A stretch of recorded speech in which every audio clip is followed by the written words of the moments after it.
धंधे का उसूल है कि साल के आखिर में हिसाब किताब तो करना ही पड़ेगा। तो साल 2013 में राज कॉमिक्स वालों ने एक लिस्ट निकाली। उन्होंने कहा कि ये है हमारी top 20 best seller comics. India का सबसे बड़ा कॉमिक सुपर हीरो कौन? अब हम जैसे जो पुरानी यादों की खूंटी पर टंगे लोग हैं, उतने भी पुराने नहीं लेकिन कुछ पुराने अब हो रहे हैं। हमसे अगर कोई पूछता तो हम क्या कहते? नागराज, फुफकारता हुआ हीरो, या फिर डोगा, मारता जो कम था रगड़ता ज़्यादा था। हीरो अक्सर ऐसे ही पसंद आते हैं, ज़्यादा मर्यादाओं की बात करने वाले पब्लिक को बोर लगने लगते हैं। खैर, राज कॉमिक्स के लिस्ट से कुछ ऐसी ही उम्मीद लोगों को थी, लेकिन सारा हिसाब गड़बड़ निकल गया। टॉप 20 में से 6 किताबें एक ऐसे हीरो की थी जिसके पास कोई सुपर पावर थी ही नहीं, और बाकी की 14 कॉमिक्स वो थी जिनमें वो दूसरे हीरोज के साथ मौजूद था। मतलब पूरी की पूरी टॉप 20 लिस्ट में एक ही लड़का कुंडली मारकर बैठा था। लड़का भी कैसा? जिसके पास न कोई दिव्य शक्ति, न कोई मायावी अस्त्र, सर्कस में पला बढ़ा एक आम सा लड़का जिसने कसम खाई थी कि वो किसी को मारेगा नहीं। इसका नाम था ध्रुव। नागराज की शक्तियों और डोगा के गुस्से से ज्यादा पसंद किए जाने वाले इस सुपर हीरो में ऐसा क्या था, और इसे बनाया किसने? रियल इंडियन पुलिस से इसका कनेक्शन क्या था? जानेंगे कहानी इस एपिसोड में। नमस्ते, मैं हूं निखिल और आप देख रहे हैं अलिफ लैला, जिसमें आज कहानी जानेंगे सुपर कमांडो ध्रुव की।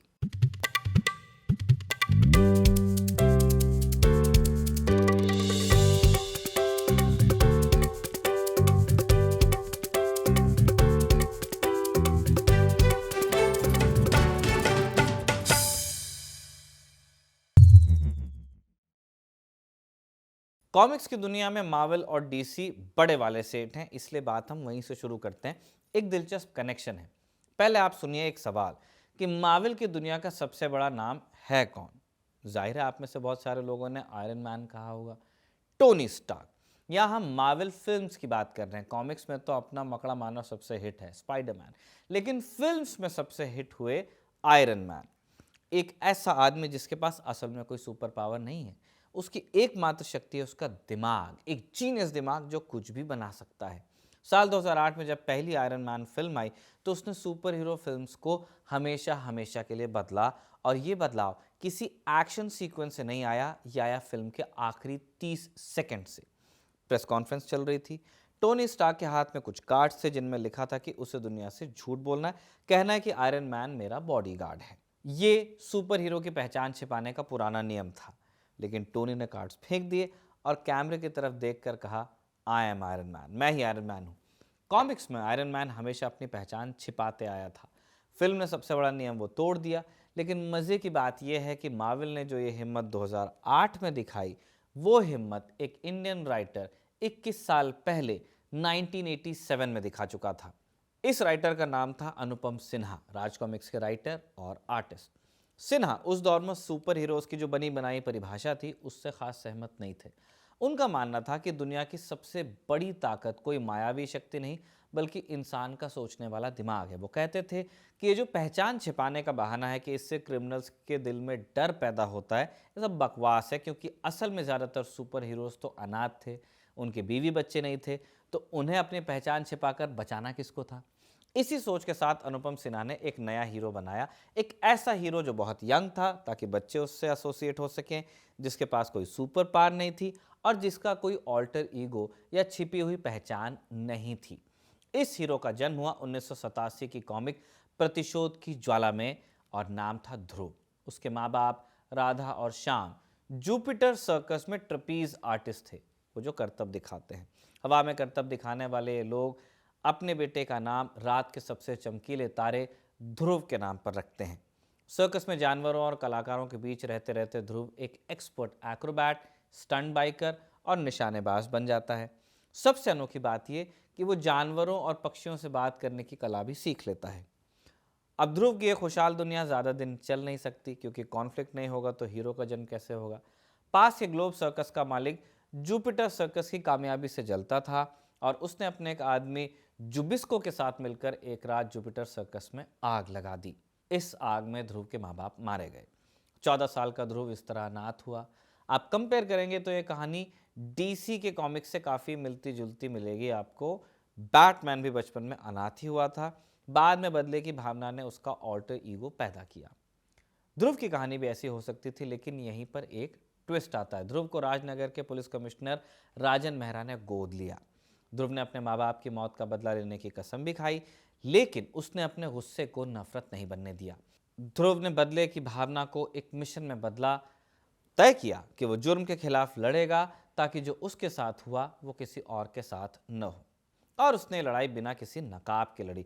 अनुपम सिन्हा ने ध्रुव को मास्क इसलिए नहीं दिया क्योंकि उनका कहना था कि जब असली पुलिस वाले बिना अपनी पहचान छिपाए अपनी जान जोखिम में डालकर अपराध से लड़ सकते हैं, तो मेरा हीरो क्यों अपनी पहचान छिपाएगा। अनुपम ध्रुव को एकदम सिंपल दिखने वाला किरदार बनाना चाहते थे, इसलिए शुरुआत में उसे आम शर्ट पैंट पहनाए, लेकिन बाद में उन्हें लगा कि अलग लुक होना चाहिए, तब वो आइडेंटिफाई होगा। इसलिए ध्रुव को सर्कस की जड़ों से जोड़ते हुए एक्रोबैटिक्स वाला पीला नीला कॉस्ट्यूम दिया गया। एक 14 साल का लड़का जिसके पास कोई सुपर पावर नहीं, अब ये अपराधियों से कैसे लड़ता? इसका जवाब एक नहीं, तीन है। पहला, उसका दिमाग और सर्कस में सीखी कला। दूसरा, उसके दोस्त और फैमिली। और तीसरा, उसकी बहन का बनाया हुआ देसी जुगाड़। पहले पॉइंट पर आते हैं। ध्रुव का शरीर इंसानी क्षमताओं की चरम सीमा पर था। सर्कस में उसने कलाबाजियां सीख ली थी, जिससे वो ऊंची इमारतों से आसानी से कूद जाता था।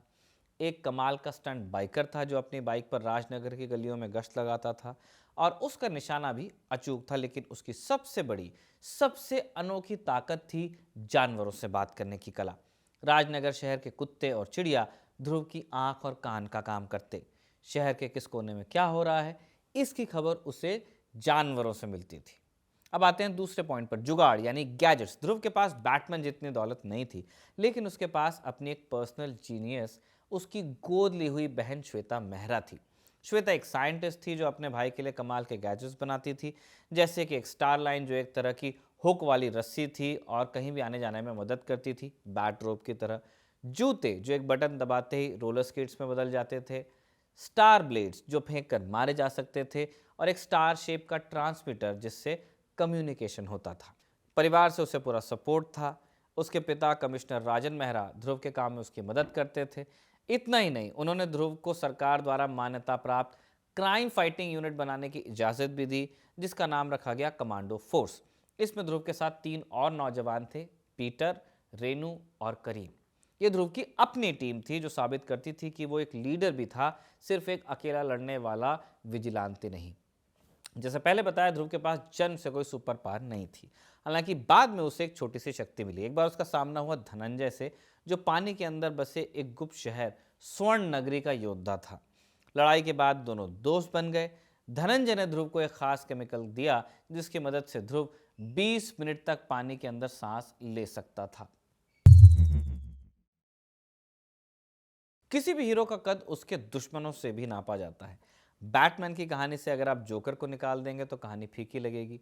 सुपरमैन की कहानी लेक्स लूथर के बिना अधूरी लगेगी।